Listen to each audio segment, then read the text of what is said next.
This is my practice sermon for December 6th. We'll be filming our worship in person. And so I'll give it there on that tape. But here we have a practice. In my early months, serving as a hospital chaplain, I had a good supervisor. At the end of an awful day, when she had spent nearly the whole time with what was left of a family who had suffered a horrific accident and death, I brought her some tea and I said, "Thought you'd need this at the end of one of the worst days ever." She smiled just a bit and said, "It was their worst day ever," nodding over her shoulder at the family she had cared for in their grief and anger at their terrible loss. For me, just another day at the office. Words I won't ever forget. The words from Isaiah 40, appointed for today, have the exact same feel for me. The prophet Isaiah is writing these words to the Jews in exile in Babylon. He has that same feel. "Comfort, O comfort my people, says your God. Speak tenderly to Jerusalem and cry to her that she has served her term, that her penalty is paid, that she has received from the Lord's hand double for all her sins." A chaplain's job, just in case I never bored you with this information, is not to convert anybody ever to any religion. Nope. But rather to uphold people in their own faith tradition when they find themselves torn apart by tragedy and loss. Isaiah is preaching to more than just one group of people in this passage.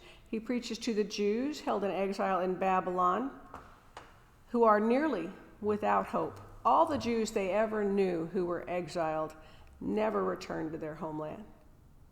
They surely picture for themselves a bleak future and certainly a hard present.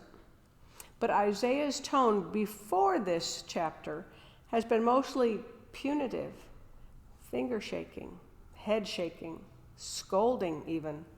And the tone shifts here at Isaiah 40 to one of comfort, peace. The war for the hearts and minds of the people is over. I like to think God softened Isaiah's heart that day. The people of Judah, the southern kingdom of Israel, had strayed far from God's purpose, no doubt. Their kings were corrupt, their people had left behind their faith, and then the Babylonians came in war and took away thousands to exile as slaves, mostly. Was God punishing them? We'll never know, but Isaiah certainly thought so. But here the tone changes. Isaiah realizes his purpose, finally.